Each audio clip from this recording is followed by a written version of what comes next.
आउज़ बिल्लाहि मिनश्शैतानिर्रजीम बिस्मिल्लाहिर्रहमानिर्रहीम।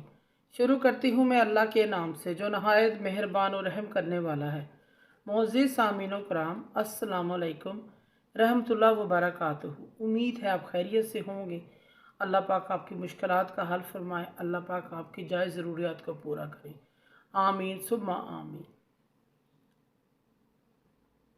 आज हम बात करेंगे कि जिस इंसान को नज़र बद लगी हो उसको किस किस्म के ख्वाब आते हैं।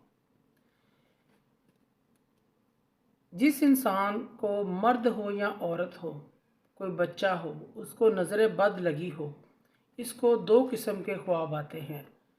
नंबर 1, वो इंसान अपने आप को अक्सर ख्वाब में बुलंदी से गिरते हुए देखता है, क्योंकि बुलंदी ऊंचाई से मुराद यानी ऊंचा मकाम हासिल करना, लेकिन गहराई में गिरना ये ज़वाल होता है।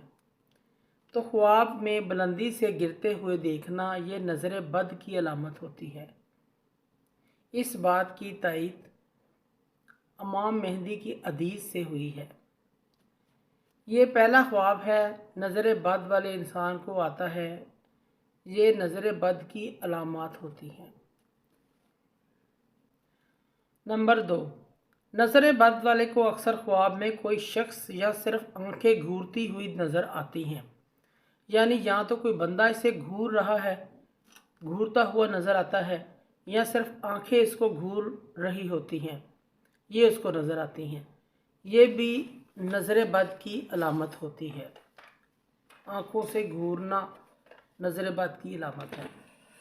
अगर किसी इंसान में किसी के साथ ऐसा मामला हो, इसको चाहिए नज़र बद का इलाज ज़रूर करवाए। इसका इलाज ये है, वो बंदा कसरत के साथ सूरतुल फलक, सूरतुल नास यानी कुरान मजीद की 30वें पारे की आखिरी 2 सूरतें हैं,